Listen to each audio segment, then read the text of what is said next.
ഇങ്ങനൊരു സാക്ഷ്യം പറയാൻ മാതാവ് എന്നെ അനുഗ്രഹിച്ചതിനെ ഓർത്ത് ആദ്യമേ ഞാൻ നന്ദി പറയുന്നു. എൻ്റെ പേര് മിനി സിബി. ഇതെൻ്റെ മകൻ്റെ ഭാര്യ ആശ, ആശയുടെ കുഞ്ഞ്. ഞാൻ ഉടമ്പടി എടുത്തത് 2023 ഫെബ്രുവരി 4-ാം തീയതിയാണ്. ഉടമ്പടി എടുക്കുവാനുണ്ടായ കാരണം എൻ്റെ മകന് കല്യാണം കഴിഞ്ഞിട്ട് 4 വർഷം കഴിഞ്ഞ് കുഞ്ഞുങ്ങളില്ലാതിരുന്നു. കർത്താവിൻ്റെ ദാനമാണ് മക്കൾ, ഉദരഫലം ഒരു സമ്മാനവും.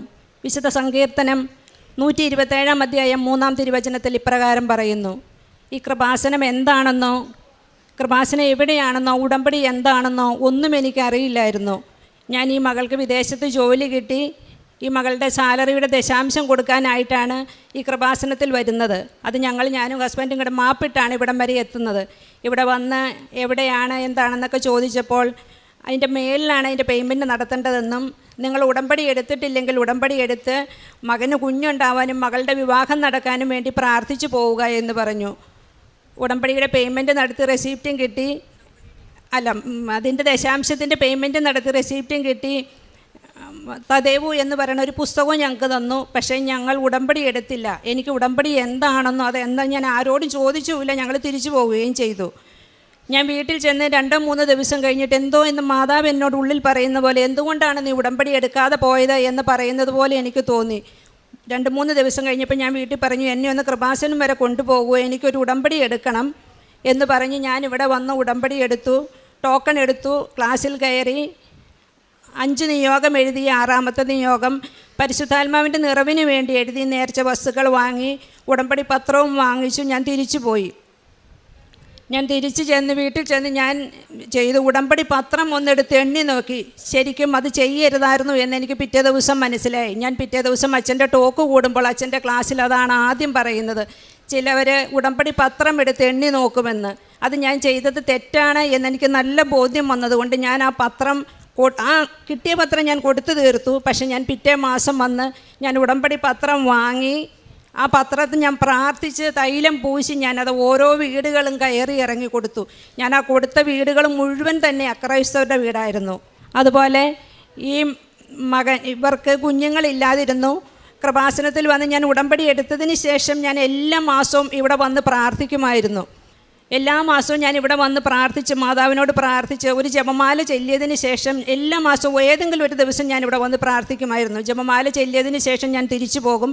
അങ്ങനെ കഴിഞ്ഞ് ഫെബ്രുവരിയാണോ മാർച്ചാണോ ഏപ്രിലാണോ എന്ന് എനിക്കറിയത്തില്ല, ഞാനിവിടെ വന്ന് പ്രാർത്ഥിച്ച് തിരിച്ചു പോകുമ്പോൾ ഞാനിവിടെ ഒരു സാക്ഷ്യം, കുഞ്ഞുങ്ങളില്ലാത്തവരുടെ ഒരു സാക്ഷ്യമായിരുന്നു ഞാൻ കേൾക്കുന്നത്.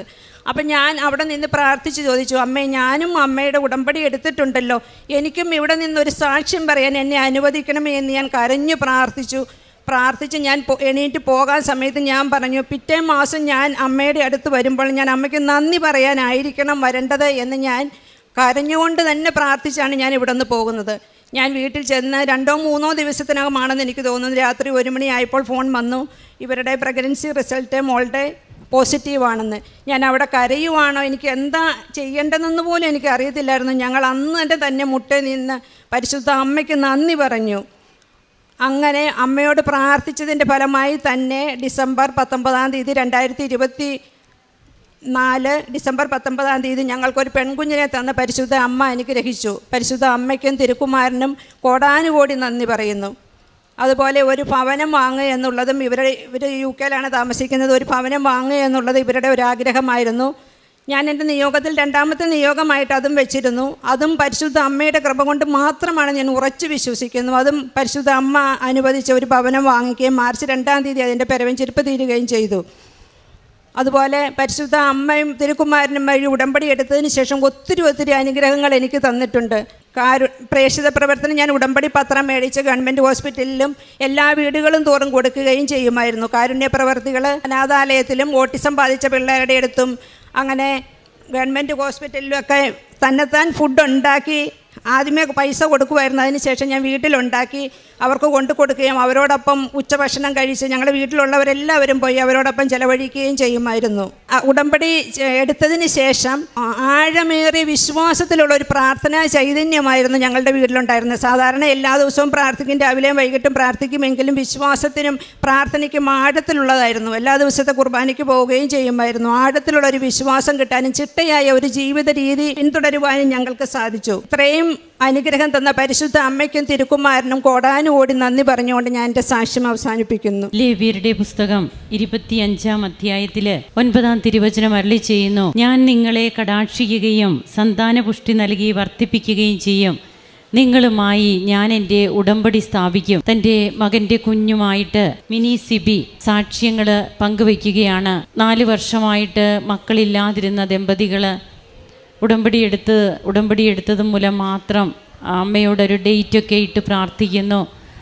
ആ സമയത്ത് തന്നെ അതിനുള്ളിൽ തന്നെ തൻ്റെ മകള് കൺസീവ് ആകുകയും അങ്ങനെ ആരോഗ്യമുള്ള കുഞ്ഞിനെ അവർക്ക് ലഭിച്ചതും തൻ്റെ മകന് UK തന്നെ ഒരു വീട് വാങ്ങുവാനൊക്കെ സാധിച്ചു.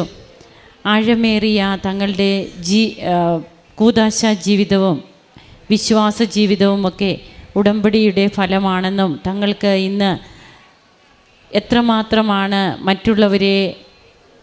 മറ്റുള്ളവരിൽ കർത്താവിനെ കണ്ടുകൊണ്ട് അവരെ ശുശ്രൂഷിക്കുവാനുള്ള ഒരു ഹൃദയം, ആ ഒരു താല്പര്യമൊക്കെ ജീവിതത്തിൽ ഒത്തിരിയേറെ വർദ്ധിച്ചു. അങ്ങനെ കാരുണ്യ പ്രവൃത്തികളും പ്രേക്ഷിത പ്രവർത്തനവും ഒക്കെ ആയിട്ട് ഈശോയ്ക്ക് വേണ്ടിയിട്ട് ഇന്ന് അധ്വാനിക്കുന്ന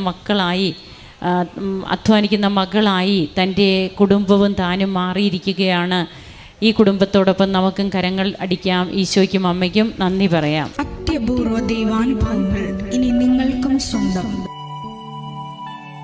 ഈ യൂട്യൂബ് ചാനൽ ഇതുവരെ സബ്സ്ക്രൈബ് ചെയ്തിട്ടില്ലെങ്കിൽ ഇപ്പോൾ തന്നെ സബ്സ്ക്രൈബ് ചെയ്യുക.